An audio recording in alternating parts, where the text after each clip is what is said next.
अस्सलाम वालेकुम। हम में से ज्यादातर लोग अंडे का इस्तेमाल सिर्फ टेस्ट के लिए करते हैं, इसलिए कुछ लोग इसे फ्राई करके खाते हैं, कुछ उबाल कर खाते हैं और कुछ कच्चे अंडे को ज्यादा ताकतवर मानकर इसे कच्चा खाना ही पसंद करते हैं। लेकिन इनमें से कुछ ऐसे भी होते हैं जो कि एक्सरसाइज करते हैं और अंडे का इस्तेमाल वजन को कम करने या फिर बढ़ाने की सूरत में करना चाहते हैं, क्योंकि इसका सही तरह से इस्तेमाल करने से इसमें पाया जाने वाला हाई क्वालिटी प्रोटीन जिस्म में गोश्त की मिकदार को बढ़ाता है, साथ ही साथ जिस्म में बढ़ी हुई चर्बी को कम करने में भी मदद करता है। लेकिन यहाँ पर ऐसे लोगों के लिए सबसे बड़ा सवाल ये पैदा होता है कि अंडे को किस तरह से खाया जाए कि इसका जिस्म को ज्यादा से ज्यादा फायदा मिल सके, क्योंकि अंडे को गलत तरीके से इस्तेमाल करने से ये आपको बीमार भी कर सकता है। इसीलिए हम जानेंगे कि कच्चे अंडे, उबले अंडे या फिर फ्राई अंडे में क्या फर्क होता है और हमें इन अलग अलग अंडों का इस्तेमाल किस वक्त करना चाहिए। जिसे समझने के लिए हमारे लिए दो बातों का जानना बेहद जरूरी है। नंबर 1, अंडे में पाया जाने वाला न्यूट्रिशन, यानी एक कच्चे अंडे में कौन कौन से ग़िज़ाई अज्जा पाए जाते हैं और इन्हें पकाने के बाद इन जरूरी अज्जा की मिकदार बढ़ती है या फिर कम हो जाती है। नंबर 2 है अंडे का जज़ब होना यानी एब्जॉर्ब होना, यानी कच्चे, उबले और फ्राई अंडे को खाने के बाद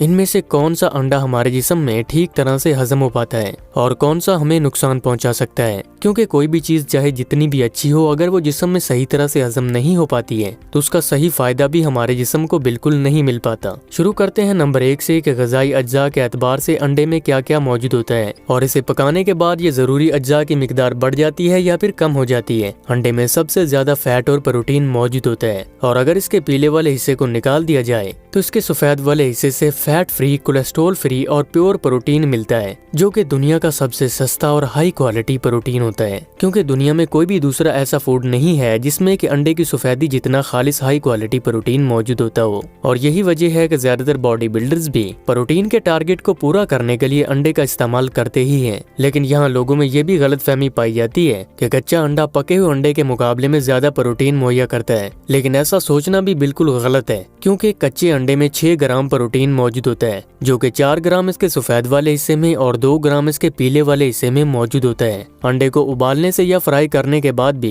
प्रोटीन की मिकदार में कोई भी तब्दीली नहीं आती है, इसीलिए उबले हुए अंडे और फ्राई किए हुए अंडे में भी 6 ग्राम ही प्रोटीन पाया जाता है, जबकि फ्राई अंडे में फैट की मिकदार थोड़ी बढ़ जाती है, जो कि डिपेंड करता है कि आप अंडे को फ्राई करने के लिए कौन सा ऑयल इस्तेमाल कर रहे हैं और इसे कितनी मिकदार में इस्तेमाल कर रहे हैं। अब बात करते हैं नंबर 2 की, अंडे का जज़ब होना। कच्चे अंडे, उबले अंडे और फ्राई अंडे में कौन सा अंडा जिस्म में ठीक तरह से जज़ब हो पाता है और कौन सा वैसे ही जाया हो जाता है। यहाँ एक सवाल ये भी पैदा होता है कि जब कच्चे अंडे और पके हुए अंडों दोनों में ही एक ही मिकदार में जरूरी अज्जा पाए जाते हैं तो क्यों ना अंडे को कच्चा ही खा लिया जाए, जिससे कि इसे उबालने और फ्राई करने में लगने वाला वक्त भी बच जाएगा। लेकिन हमारे लिए ये जानना जरूरी है कि अंडे में जो सबसे पहली और बड़ी प्रॉब्लम है वो है इसमें पाया जाने वाला बैक्टीरिया, जिसका नाम है सैल्मोनेला। जब हम अंडे को कच्चा खाते हैं तो इसमें पाए जाने वाले बैक्टीरिया की वजह से जिस्म में फूड पॉइजनिंग होने के चांसेस बहुत ज्यादा बढ़ जाते हैं, जिससे कि पेट दर्द, लूज मोशन, सर दर्द, उल्टी और बुखार आने जैसे मसाइल शुरू हो सकते हैं। इसके अलावा बच्चे, बूढ़े और प्रेग्नेंट खवातीन में इनके और भी मसाइल संगीन देखने को मिल सकते हैं। हालांकि ऐसा सबके साथ नहीं होता है, क्योंकि कुछ लोगों का इम्यून सिस्टम बहुत ही स्ट्रॉन्ग होता है, इसीलिए उनका जिस्म बैक्टीरिया को डिस्ट्रॉय कर देता है,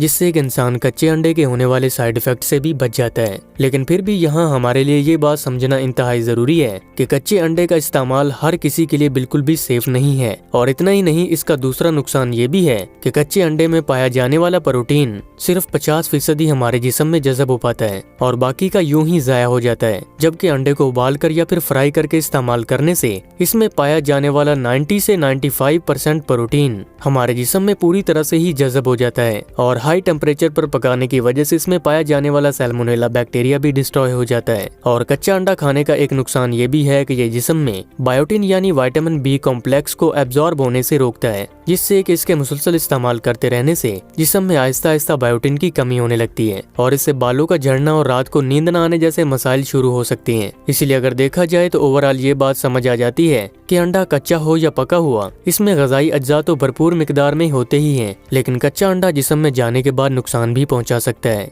इसीलिए जरूरी है कि अंडे को उबाल कर या फिर फ्राई करके ही खाया जाए। और साथ ही ये भी ध्यान रखना जरूरी है कि किस अंडे को हम किस वक्त में इस्तेमाल कर सकते हैं, क्योंकि उबले हुए अंडे का सफेद वाला हिस्सा आपको खास प्रोटीन मुहैया करता है। इसीलिए इसका एक्सरसाइज से पहले और बाद में इस्तेमाल करने से इसमें पाया जाने वाला प्रोटीन एक्सरसाइज के दौरान होने वाली मसल्स की ब्रेकडाउन को रिपेयर करने में मदद करता है। और अगर आप फ्राई एग या फिर बॉइल्ड एग को पीले वाले हिस्से के साथ खाना चाहते हैं तो इसके लिए इसे सुबह को नाश्ते में इस्तेमाल करना सबसे ज्यादा फायदेमंद माना जाता है। रहता है, क्योंकि ब्रेकफास्ट में इसका इस्तेमाल करते रहने से हमारे जिस्म को जरूरी अमाइनो एसिड्स और हेल्दी फैट मिलते रहते हैं, जिससे कि हमारा जिस्म एनर्जेटिक भी रहता है। तो आपने जाना कि किस तरह के अंडे को हम किस वक्त खा सकते हैं और कौन सा अंडा हमारी सेहत के लिए फायदेमंद है और नुकसानदेह है।